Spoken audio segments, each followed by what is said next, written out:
म्हणजे बऱ्याचदा असं असतं ना, की घरामध्ये एखाद्याला डायबिटीज असेल, तर मग पुढच्या पिढीला पण ते यायची शक्यता असते. अनुवंशिकता ज्याला असं आपण म्हणतो. तर सोरायसिसच्या बाबतीत पण हे घडतं का? की ते अनुवंशिकतेमुळे ते पुढच्या पिढीला सुद्धा होण्याची शक्यता असते का? आताच्या रिसर्चप्रमाणे असं लक्षात आलं आहे की कुठलेही स्किन डिसीजेस जे आहेत ते थोड्याफार प्रमाणात अनुवंशिक असतात. आणि सोरियासिसचं म्हणशील तर हा आता ऑटो इम्युनच आजार आहे. त्याच्यामुळे तो आपल्या DNA मध्ये कुठे ना कुठेतरी त्याचा अंश असतो.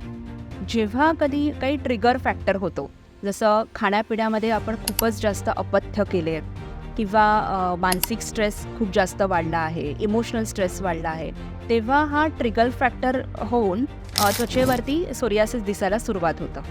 आता बऱ्याचशा केसेसमध्ये जन्मजात सोरियासिससुद्धा मुलांना दिसतोय.